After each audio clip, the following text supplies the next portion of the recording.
Hello दोस्तों, नमस्कार। एक बार फिर से आप सभी का स्वागत है आपके अपने यूट्यूब चैनल टारगेट टाइम्स में। दोस्तों, इस चैनल के माध्यम से आपको अलग अलग सब्जेक्ट के विषय विशेषज्ञों द्वारा constitution, history, math, geography, reasoning के आपको अलग अलग वीडियोस मिल रहे हैं और निश्चित तौर पे आगे आने वाले जितने भी एग्जाम हैं उनके लिए बड़ा ये बेनिफिशियल होने वाला है। तो चलिए शुरू करते हैं। हम जो हैं आपको आज जो टॉपिक लेके चल रहे हैं वो साइंस का है। साइंस मीन्स यहाँ पे जनरल साइंस है और ये टॉपिक ऐसा है आपके किसी भी तरह के civil services, IAS, PCS, RO, ARO, लेखपाल, पुलिस, या अपकमिंग जितने भी एग्जाम है, इवन आपका टीईटी, यूपी टेट हो, सी टेट हो, 1 to 5 में जो पर्यावरण से संबंधित चीजें हैं वो भी कई सारी चीजें इसमें इंक्लूड हो जाएंगी। तो चलिए वीडियो को स्टार्ट करते हैं। टॉपिक का नाम आपने देख लिया होगा। टॉपिक का नाम है जैव विकास। जैव विकास की डिफिनेशन बतानी है आपको। जैव विकास के मेन 2 साइंटिस्ट हैं, उनके विषय में बताने हैं। उनके जो भी लॉज हैं वो बताने हैं। कुछ शब्दावलियां हमने यहाँ पे लिखी, उनके विषय में आपसे डिस्कस करते हैं। चलिए तो शुरू करते हैं वीडियो, और बाकी सारी बातें आपको मालूम होगी, वीडियो लास्ट तक देखना है। पसंद आए तो क्या करना है, क्या नहीं करना है, ये सारी चीजें आपको मालूम है। बस एक रिक्वेस्ट है, जो भी आपको लगे इस चैनल के बारे में या इस वीडियो के बारे में कमेंट्स अवश्य करें। देखिए होता क्या है, कमेंट से ही तो हम लोग को मोटिवेशन मिलता है कि हाँ इसके लिए करना है, या ये चीज कमी रह गई, या ये चीज ज्यादा अच्छी नहीं रही, ये सारी चीजें। ठीक है, तो चलिए वीडियो स्टार्ट करते हैं। सबसे पहले शब्द लिखा है मैंने जैव विकास। जैव विकास क्या है? सबसे पहले आप ये समझिएगा, पृथ्वी की उत्पत्ति कब हुई? तो पृथ्वी की उत्पत्ति हो रही है 4.6 अरब साल पहले। अब ये क्वेश्चन यहीं से डायरेक्ट आपका सिविल में बन जाता है कि पृथ्वी की उत्पत्ति कब हुई। और लोग बड़ा कंफ्यूज रहते हैं। आप याद रखिएगा, पृथ्वी की उत्पत्ति कब हुई? 4.6 अरब वर्ष पूर्व पृथ्वी। लेकिन अगर जीव की उत्पत्ति कह दी जाए, जीव, तो आपका हो जाएगा 2 अरब वर्ष पूर्व। दोनों में अंतर याद रखिएगा। पृथ्वी की उत्पत्ति कब हुई? 4.6 अरब वर्ष पूर्व। और जीव की उत्पत्ति कब हुई? 2 अरब साल पहले। अब इसी में क्वेश्चन और बन जाता है कि दुनिया में आने वाला पहला जीव कौन था? तो आप याद रख सकते हैं, ब्लू ग्रीन एल्गी, नील हरे शैवाल जो होते हैं, उन्होंने स्टार्टिंग किया। देखिए एक लॉजिक की बात है, शैवाल सबसे पहले दुनिया में आए। शैवाल ने किया फोटोसिंथेसिस। फोटोसिंथेसिस से बना होगा ऑक्सीजन। ऑक्सीजन आप जानते हैं प्राणवायु है। उसके बाद पृथ्वी में जीवन का विकास हुआ। अब चूंकि शैवाल समुद्र में पाए जाते थे, इसीलिए पृथ्वी में पहला जो जीव आया वो समुद्र में आया, और नाम सबको मालूम होगा, अमीबा। ठीक, अमीबा। तो पृथ्वी की उत्पत्ति कब हुई? 4.6 अरब वर्ष पूर्व। जीव की उत्पत्ति कब हुई? 2 अरब वर्ष पूर्व। सबसे पहले कौन आया? Green blue algae. कौन सा जानवर या कौन सा क्रीचर या कौन सा प्राणी आया? तो वो था कौन? अमीबा। अब एक बात है, आज जैसे आप हैं, जैसे हम हैं, वेल सिविलाइज्ड हैं, वेल डिसिप्लिन्ड हैं, सीधे खड़े होकर चल रहे हैं। ये सीधे खड़े होकर चलने का क्या मतलब, थोड़ा ये भी समझिएगा। दुनिया में केवल मनुष्य ऐसा है जो सीधा खड़ा होकर चल सकता है। बाकी सारे जानवर झुक के चलते हैं या 4 पैर से चलते हैं, या फिर सारे चौपाए हैं 4 पैर चलते हैं या झुक के चलते हैं। आप बंदर को देखें, गोरिल्ला को देखें, चिंपैंजी को देखें, ओरंगुटान को देखें, सभी सीधे नहीं चलते, सीधे खड़े होकर केवल हम चलते हैं। तो ये जो सिविलाइज जो हम लोग हो गए, जो विकास हुआ है, ये विकास क्या है? ये विकास क्या है? इसको बोलते हैं जैव विकास। अब यहां पे एक बात आई कि जैव विकास क्या है। हमने तो बोल दिया सिविलाइज, सीधे खड़े होकर चलना, लेकिन डिफिनीशन क्या है? तो डिफिनीशन क्या है उसको समझिएगा, एक एक चीज को समझिएगा। मैंने 3 पॉइंट लिखे, 3 पॉइंट लिखे, और ये तीनों मिलकर ही बनाते हैं जैव विकास। कैसे? धीमी गति से, क्रमिक, step by step, simple to tough. धीमी गति से, क्रमिक स्टेप बाय स्टेप, और सरल से जटिल। अगर डिफिनीशन की बात करें तो हम ऐसे बोल देंगे क्या, कि जैव विकास धीमी गति से होने वाला वह क्रमिक परिवर्तन है जिससे निम्न कोटि के सरल जीवों से उच्च कोटि के जटिल जीवों का निर्माण हुआ। यानी जैव विकास कैसे हुआ? धीमी गति से, क्रमिक परिवर्तन हुआ, और सरल से जीव। अभी तो हमने बोला कि दुनिया का पहला जीव कौन था? अमीबा, यूनिसेलुलर, एक कोश की। और हम लोग कहां पहुंच गए हैं? बहुकोशिकी में। कितना जटिल हमारा शरीर है। तो ये जो हम लोग अमीबा से यहां तक पहुंचे हैं, इसी को बोलते हैं जैव विकास। अब अपने एग्जांपल से समझ लो, 10-20 साल पहले जब भी मोबाइल आया हो, जब आया था, तब की कंडीशन कैसी है? आज का मोबाइल कैसा है? तब का मोबाइल सिंपल होता था, केवल फोन आएगा जाएगा, मैसेज आप टाइप कर सकते, कुछ बस इतना ही सब कुछ। आज देखिए मोबाइल में टीवी भी है, नेट भी है, यूट्यूब भी है, फेसबुक भी है, और उसके माध्यम से हम आपसे जुड़े भी हैं लाइव। ठीक, आप इस वीडियो को बाद में भी देख सकते हैं। तो ये जो सारी चीजें हुई इसी को बोलते हैं विकास। लेकिन ये एक दिन में नहीं हो गया कि कल ऐसा था आज ऐसा हो गया। ये धीमे धीमे हो रहा है, स्टेप बाय स्टेप हो रहा है, और सरल से जटिल। पहले के मोबाइल बहुत सिंपल होते थे, सस्ते होते थे। अब क्या है, वो चीजें धीमे धीमे कठिन होती जा रही हैं। तो जैव विकास की डिफिनेशन क्या बनी? जैव विकास की डिफिनेशन बनी कि जैव विकास धीमी गति से होने वाला वह क्रमिक परिवर्तन है जिससे निम्न कोटि के सरल जीवों से उच्च कोटि के जटिल जीवों का निर्माण हुआ। अब यार डिफिनेशन तो बोल दी, लेकिन हुआ कैसे, इस विषय में कई सारे साइंटिस्टों ने अलग अलग व्यू अपने दिए। कई सारे साइंटिस्ट हैं, कैटल भी हैं, बीटल भी हैं, आपके ह्यूगो डिवरीज भी हैं। हमने फिलहाल दो को लिया यहां पर, क्योंकि मेजर क्वेश्चन एग्जाम का इन्हीं से आता है। एक है लैमार्क, एक है डार्विन। लैमार्क, डार्विन, इनमें भी एक चीज समझिएगा। एक क्वेश्चन सिविल में डायरेक्ट ऐसे आया है कि जैव विकास के विषय में सबसे पहले किसने बताया? आप याद रखिएगा, लैमार्क। मैंने इसीलिए इनका सन यहां पे लिखा है, वरना सन लिखने का कोई मतलब नहीं था। तो हम अभी फिलहाल बात कर रहे हैं लैमार्क की। लैमार्क कौन है? लैमार्क फ्रांस के निवासी हैं। 1809 में इन्होंने एक बुक लिखी जिसका नाम था फिलोसॉफिक जूलॉजिक। 1809 में इन्होंने बुक लिखी फिलोसॉफिक जूलॉजिक, और इन्होंने जैव विकास के विषय में कुछ बातें बताई। और जैव विकास कैसे हुआ, इसमें इन्होंने 3 लॉ बताए, 3 सिद्धांत बताए। Number 1, tendency to be big, बड़े होने की प्रवृत्ति। दूसरा, effect of use and disuse of organs. Effect of use and disuse of organs, यानी अंगों का प्रयोग और अनुपयोग। अंगों का प्रयोग और अनुपयोग। और तीसरा क्या था? Inheritance of acquired character. Inheritance of acquired character यानी उपार्जित लक्षणों की वंशागति। उपार्जित लक्षणों की वंशागति। हम एक एक करके सबका मतलब बताते हैं। पहला क्या है? टेंडेंसी टू बी बिग, बड़े होने की प्रवृत्ति। ये क्या है भाई? इनका कहना था बच्चा या जीव या पेड़ पौधा, हम जीव बोल देते चलिए, कोई भी जीव जन्म के समय बड़ा छोटा होता है, कोशिकाओं की संख्या कम होती है। धीमे धीमे कोशिकाओं में मल्टीपल गुणन होता है, बड़ी होती है, और व्यक्ति धीमे धीमे बड़ा होता जाता है। फिर उन्होंने बताया effect of use and disuse of organs, अंगों का प्रयोग और अनुपयोग। अब इन्होंने दूसरी बात क्या कही? इन्होंने दूसरी बात कही कि मनुष्य जिस अंग का प्रयोग ज्यादा करता है वो ज्यादा सक्रिय हो जाता है, और जिस अंग का उपयोग कम करता है वो कम सक्रिय होता है। ये बात कही थी किसने? लैमार्क ने। कई बार यही क्वेश्चन आया है कि अंगों का उपयोग और अनुपयोग की बात किसने की? लैमार्क ने। लैमार्क ने। आप ऐसे समझ जाओ, हम लेफ्ट हैंड से लिखते हैं, अगर हमें ऐसे लिखना हो टारगेट टाइम्स, अब यही चीज हम इस हाथ से लिखते हैं, सीधे हाथ से, तो हमें समय लगेगा, या जो भी है समझ गए होगे आप लोग, समय लगेगा। क्यों? क्योंकि इस अंग का उपयोग मैंने ज्यादा किया है। तो जिस अंग का उपयोग ज्यादा होता है वो अधिक सक्रिय होता है, एक्टिव होता है। जिस अंग का उपयोग कम होता है वो कम सक्रिय होता है। इसीलिए आप ऐसे समझ लीजिएगा कि हम लोगों के जैसे ये हाथ मेरा लेफ्ट हैंड है, ये मेरा एक्टिव ज्यादा है, तो हम लिख भी सकते हैं, निशाना लगा सकते हैं, सारे काम इससे कर सकते हैं। लेकिन राइट हैंड से हम यही काम नहीं कर पाएंगे।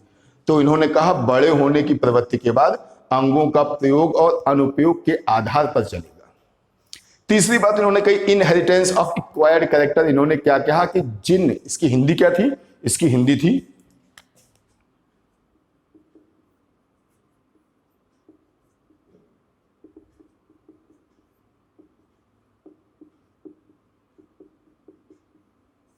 उपार्जित लक्षणों की वंशागति।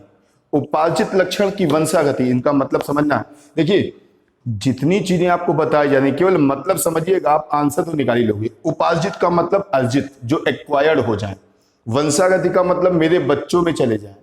यानी इनका कहना था बड़े होने की प्रवृत्ति और अंगों के उपयोग और अनुपयोग के फलस्वरूप जो लक्षण हमारी बॉडी में आ जाते हैं वो हमारी अगली पीढ़ी में चले जाएंगे।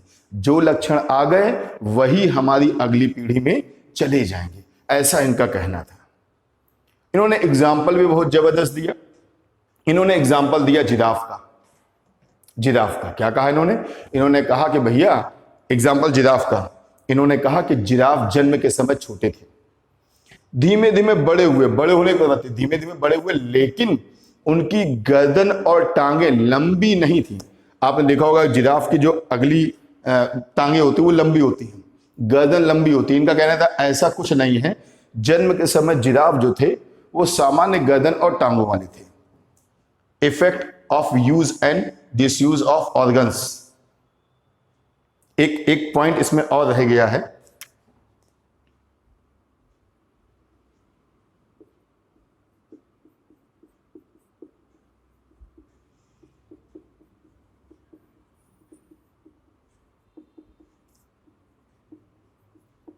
एक पॉइंट रह गया था, डायरेक्ट इफेक्ट ऑफ इन्वायरमेंट, वातावरण का सीधा प्रभाव। इनका कहना था मनुष्य जिस वातावरण में रहता है उसका सीधा प्रभाव उसके ऊपर पड़ता है। हम जिस वातावरण में हैं, मान लीजिए हम किसी ठंडे प्रदेश में हैं तो मेरी त्वचा का रंग अलग होगा, बालों का स्टाइल अलग होगा। इसी जगह हम किसी ऐसे जगह जो गर्म प्रदेश में है तो त्वचा का रंग हल्का सा दब जाएगा, बाल थोड़े से कड़े हो जाएंगे, जैसे निग्रोज होते हैं, निग्रो होते हैं। और आप रशियन व्यक्ति देखें, अमेरिकन देखें, गोरे होंगे, बाल थोड़े मुलायम होंगे। तो ये वातावरण का प्रभाव होता है। आपने देखा होगा चूहे सफेद वाले, दो तरह के चूहे होते हैं, एक काले वाले मैदानी वाले जो हम लोग अपने घरों में देखते हैं, एक और होते हैं सफेद। अब वो सफेद चूहे क्यों हैं? उनके बाल होते हैं बड़े। ये ठंडे प्रदेशों के हैं, तो ठंडे प्रदेशों के हैं तो वातावरण का सीधा प्रभाव उनके ऊपर पड़ता है, इसीलिए बाल बड़े हो जाते हैं ताकि वो ठंडी से अपनी रक्षा कर सके। ठीक है, तो वापस आते हैं हम जिराफ केस में। जिराफ जन्म के समय छोटे थे, सामान्य गर्दन और सामान्य टांगों के थे। फिर क्या हुआ? अचानक जमीन की घास खत्म हो गई, जमीन की घास खत्म हो गई, ये वातावरण का सीधा प्रभाव पड़ा। और मैंने कहा कि वातावरण का सीधा प्रभाव आपके ऊपर पड़ता है, आपका रहन सहन, बातचीत, बोली, भाषा, खान पान, ये सीधा प्रभाव पड़ता है वातावरण का। आप कभी स्वयं बैठे हो और कोई बहुत पिछड़े इलाके से व्यक्ति आया हो तो उसकी बातचीत, बोली, भाषा, खान पान, रहन सहन, इवन कपड़े, ड्रेसिंग, सब चीजें आपको चेंज लगेंगी। ये वातावरण का प्रभाव होता है। ठीक है, तो जिराफ धीमे धीमे बड़े होने लगे। अब क्या हुआ? वातावरण के सीधे प्रभाव से नीचे की घास खत्म हो गई। अब जब नीचे की घास खत्म हो गई तो उन्होंने क्या किया? उन्होंने पेड़ की पत्ती खाने के लिए अपनी आगे वाली टांगे और गर्दन को ऊंचा कर पेड़ की पत्ती को खाने का प्रयास किया। लगातार ऐसा करने से आगे वाली टांगे और गर्दन उनकी लंबी हो गई। ठीक, ये क्या हो गया? उपयोग।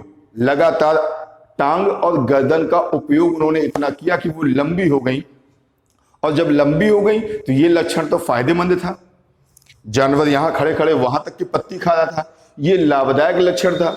बाद में ये लक्षण की वंशागति, इनहेरिटेंस ऑफ एक्वायर्ड कैरेक्टर, यानी उपार्जित लक्षणों की वंशागति, इसकी वंशागति उसकी संतानों में हो गई। और अब जब उसकी संतान पैदा हुई तो पहले से उसकी टांग और गर्दन लंबी थी।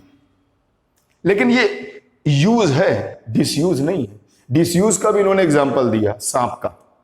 सांप का इन्होंने एक सिस्टम ऐसा बताया,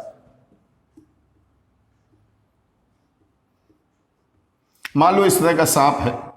इन्होंने कहा पहले उसकी बहुत सारी टांगें होती थी। ठीक, जब वो भागता था, छुपता था झाड़ियों में, तो उसके पैर झाड़ियों में फंस जाते थे और इससे उसको नुकसान था।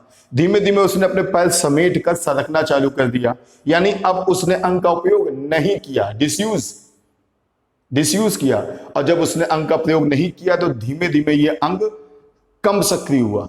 कम सक्रिय होते होते ये हो गया निष्क्रिय। अब जो सांप पैदा हुए उनमें सांपों में टांग थी ही नहीं, और उपार्जित लक्षणों की वंशागति के आधार पर अब सांपों के जो बच्चे होते हैं उनके, सांप के बच्चों में टांगे थी ही नहीं। यानी इन्होंने उपयोग के लिए जिराफ का एग्जाम्पल दिया और अनुपयोग के लिए एग्जाम्पल दिया सांप का। अब यहां से भी आपका सीधा एग्जाम्पल एक क्वेश्चन बन जाता है, ये लेखपाल में भी आ चुका है, एक बार यूपीएसआई में आ चुका है, कि अनुपयोग के आधार पर लैमार्क ने अनुपयोग के आधार पर किसका एग्जाम्पल दिया? तो अनुपयोग के आधार पर एग्जाम्पल दिया वो है सांप। और उपयोग के आधार पर दिया है, वो है एग्जाम्पल जिराफ। ये याद रखिएगा भाई, जिराफ ने ज्यादा उपयोग किया गर्दन और टांगों का तो लंबी हो गई। सांप ने अपने पैरों का उपयोग नहीं किया तो वो गायब हो गए। और ये भी समझिएगा, एक मैंने यहां लिखा नहीं है लेकिन चलिए लिखे देते हैं, एक शब्द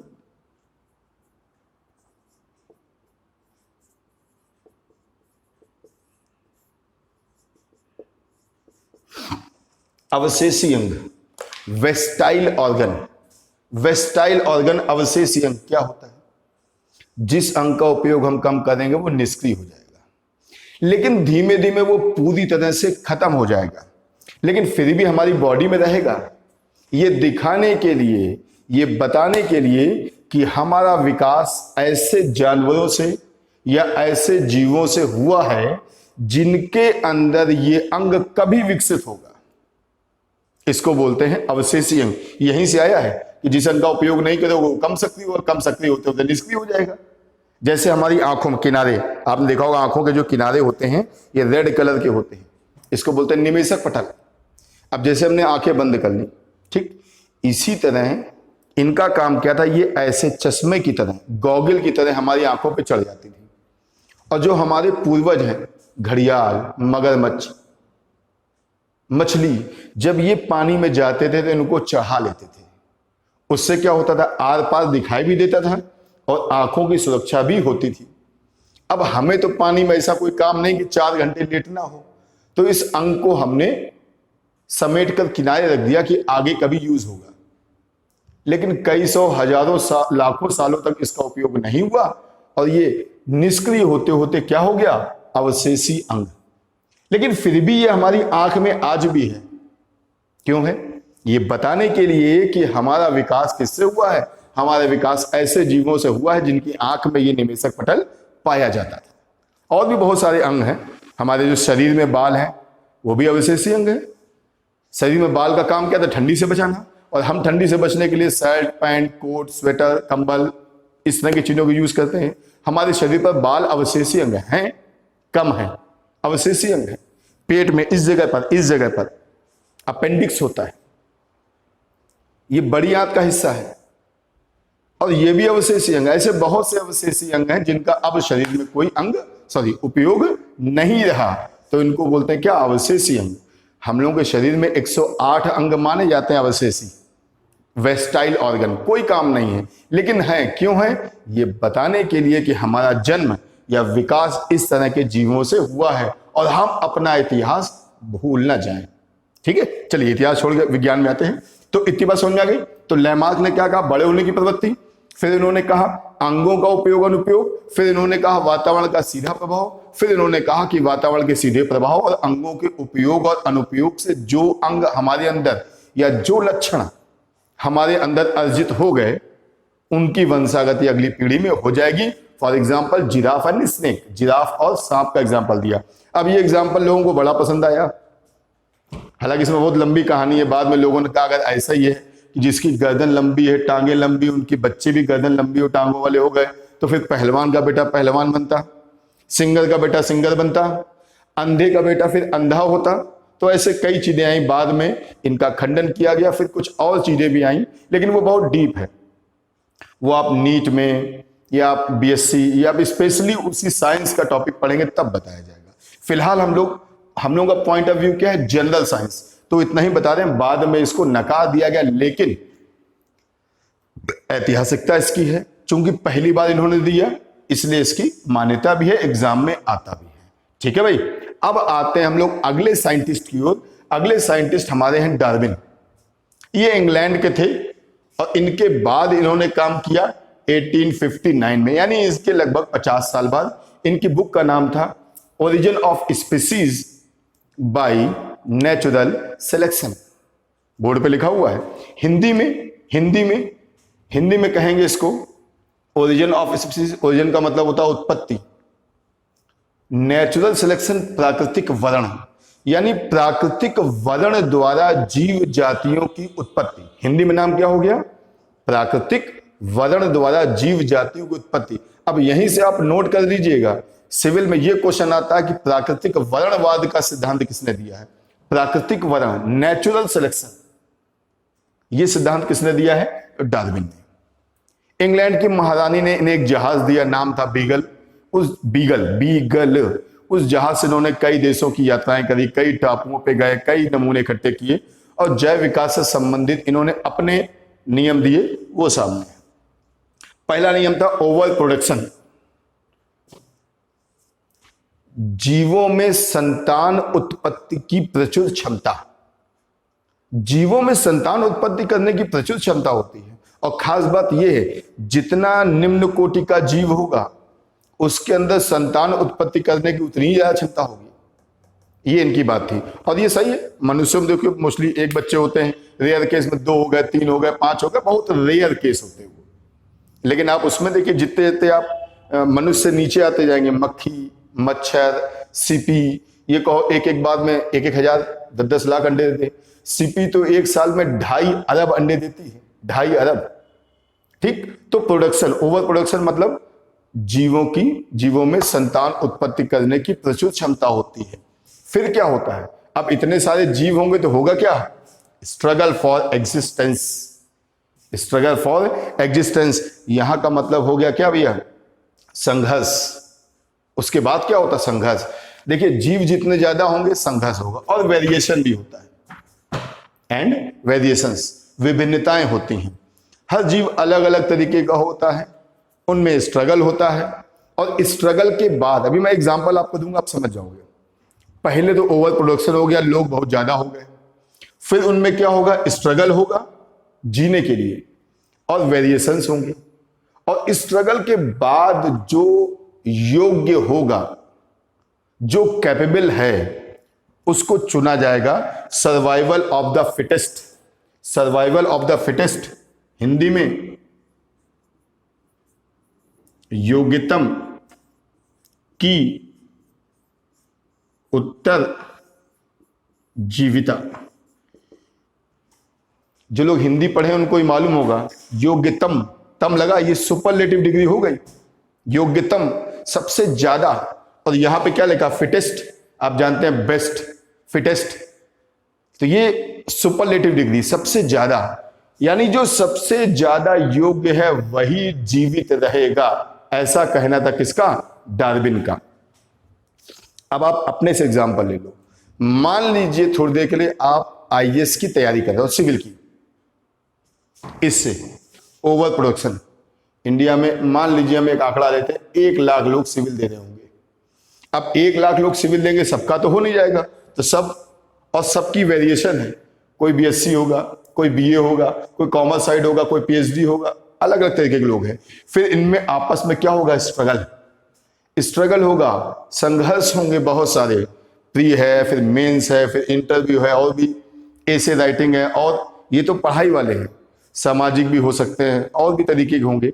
तो सारे स्ट्रगल के बाद जो सबसे बेस्ट है उसको चुना जाएगा, सर्वाइवल ऑफ द फिटेस्ट, वही तो आईएएस बनेगा। सरकार ऐसा थोड़ी करती है कि एक कैंप लगा दे, भाई जिसको आईएएस बनना हो हम बना दे, नहीं। वो जानती ओवर प्रोडक्शन, लोग बहुत हैं, उनके बीच वेरिएशन है, अलग अलग लोग हैं, उनके बीच स्ट्रगल होता है, और स्ट्रगल के बाद जो सबसे फिट है, जो सबसे ज्यादा योग्य है, वो आगे रहेगा। ये तो हम सिविल की बात कर रहे हैं। अब डार्विन के हिसाब से लोग बहुत हैं, अलग अलग वेरिएशन के हैं, इनमें स्ट्रगल होगा खाने के लिए, पानी के लिए, आवास के लिए, जीवन साथी के लिए। 4 संघर्ष में होते हैं, भोजन, पानी, हवा, आवास और आपका जीवन साथी। इनके लिए संघर्ष होता है, उसमें जो सबसे योग्य होता है वही बच जाता है।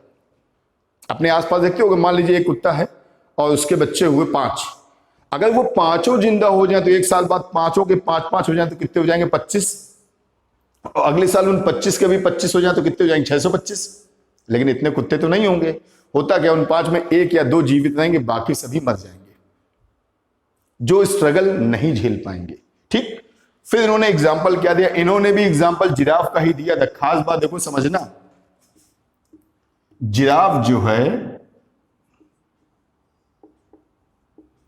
इसका एग्जाम्पल लैमार्क भी देते हैं और डार्विन भी देते हैं, अलग अलग व्यू में। लेकिन डार्विन ने क्या दिया?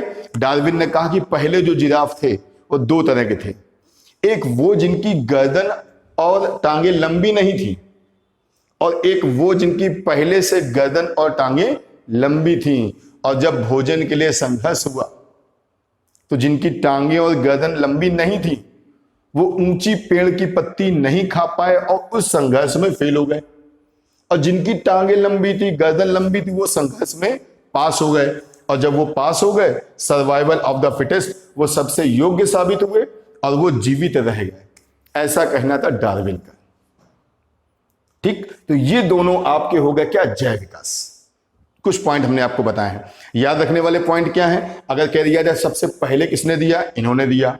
प्राकृतिक वर्णवाद किसने दिया, डार्विन ने दिया। अगर आ जाए कि अंगों का उपयोग अनुपयोग या वातावरण का सीधा प्रभाव, ये किसने दिया, या योग्यतम की उत्तरजीविता किसने दिया, लैमार्क ने। अगर आ जाए प्राकृतिक वर्णवाद का सिद्धांत, नेचुरल सिलेक्शन का सिद्धांत किसने दिया, डार्विन ने दिया। ठीक है, ये वाला पॉइंट बता चुके हैं, ये वाला पॉइंट बता चुके हैं। इसकी बात करते हैं। ये लिखा आर्कियोप्टेरिक्स। आर्कियोप्टेरिक्स ये एक जानवर था जिसके अंदर एक नहीं बल्कि दो वर्गों के लक्षण थे। कुछ लक्षण इसके अंदर थे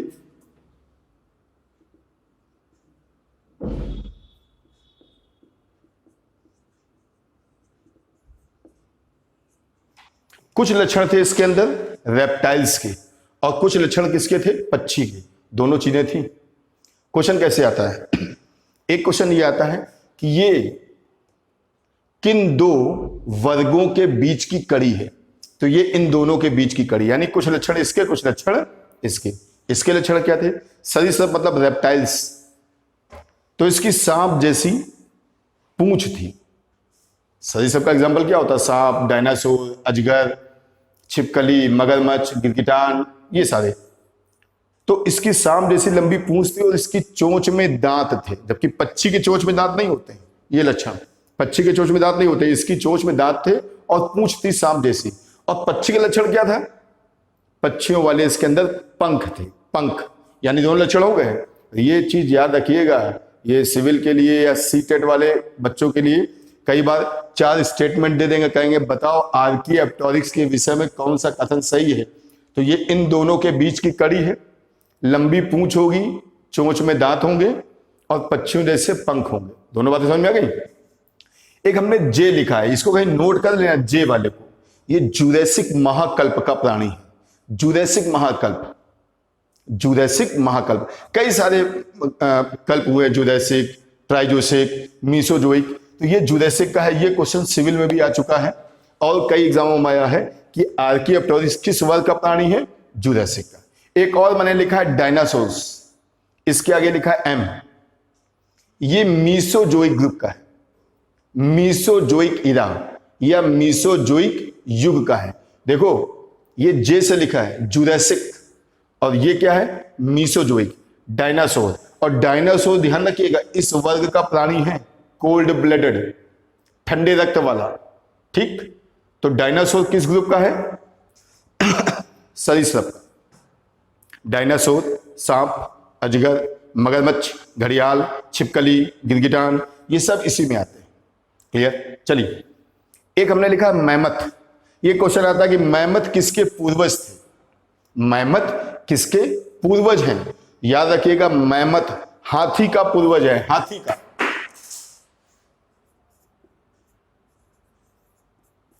यानी आप ये कह सकते हो जो हम लोग आज हाथी देखते हैं ना, वो हाथी किससे बना है? मैमथ से।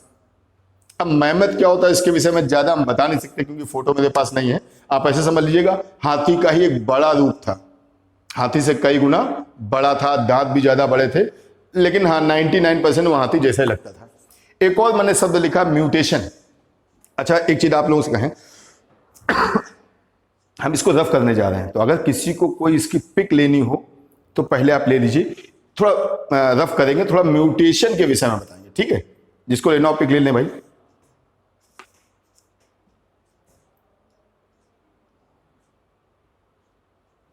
चलिए, स्क्रीनशॉट जिन्होंने ले लिया होगा, जिनको जरूरत होगी ले लेंगे, और हो सकता है हम इतना अच्छा पढ़ा देंगे आपको याद हो जाए, तो जरूरत ना पड़े।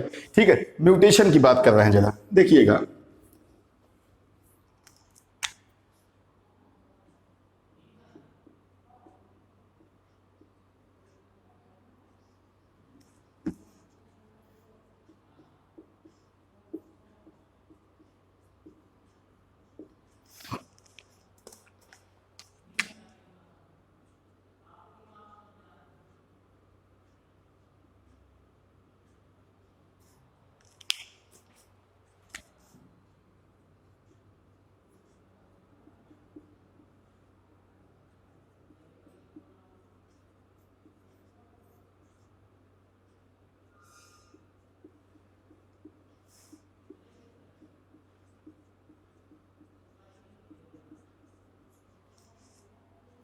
ये एक डच वैज्ञानिक हैं जिन्होंने म्यूटेशन की थ्योरी दी थी।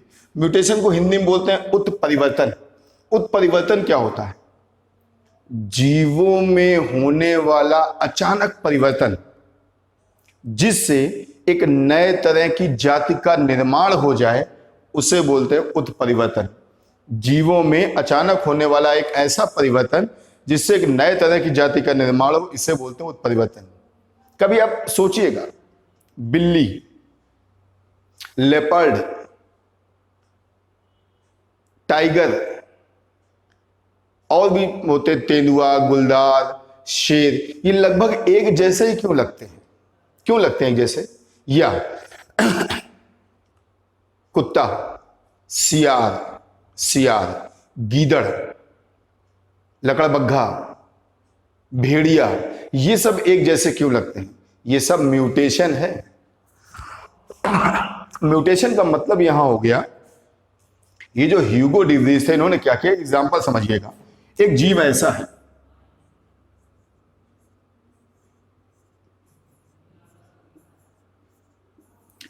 इस जीव की संतान ये हुई, चल रहा है। अचानक इस वाले जीव में, मान लीजिए इस वाले में कोई परिवर्तन हो गया और जीव ये ऐसा हो गया।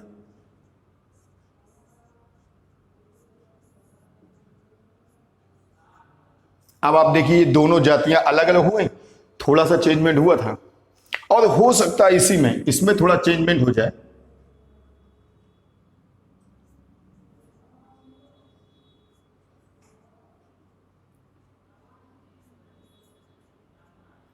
अब देखिए, ये जीव अलग, ये जीव अलग, ये जीव अलग, थोड़ा ही से तो परिवर्तन हुआ, इसी को बोलते हैं उत्परिवर्तन। अब मान लीजिए इसमें फिर चेंजमेंट हो जाए,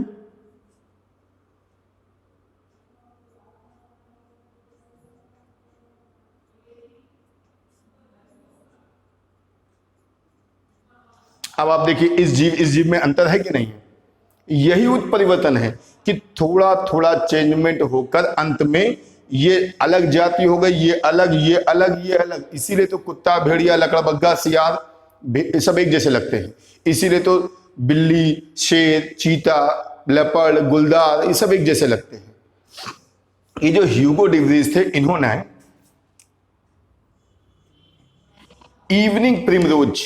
इवनिंग प्रिमरोज नामक पौधे पर प्रयोग किए। इवनिंग प्रिमरोज नामक पौधे पर प्रयोग किए, ये ध्यान रखिएगा। और अवशेषी अंक के विषय में आपको मैंने बता दिया है। जैव विकास से संबंधित जितनी चीजें आपके किसी भी अच्छे स्टैंडर्ड के एग्जाम में आ सकती हैं, वो सारी हमने आपको बता दी हैं। एक दो बार आप वीडियो को देखिएगा। ये जे और एम का मतलब याद रखिएगा, जुरैसिक महाकल्प और मीसोजोइक महाकल्प, जुरैसिक महाकल्प और मीसोजोइक महाकल्प, और बाकी चीजों को कहीं नोट करिएगा। देखिए वीडियो आप देखिए, कोई दिक्कत नहीं, हम लोगों के चैनल के देखिए, किसी और के देखिए, कोई वो नहीं है, लेकिन ये सब चीजें हेल्पिंग हैं। केवल इससे काम नहीं चलेगा, अपने नोट्स बनाइए, एक एक चीज नोट करिए, नोट्स बनाइए, अच्छा अच्छा साफ साफ लिखिए, सफलता अवश्य मिलेगी आपको। तो चलिए आज के लिए इतना ही, मिलते हैं अगले वीडियो में। तब तक के लिए जय हिंद, जय भारत।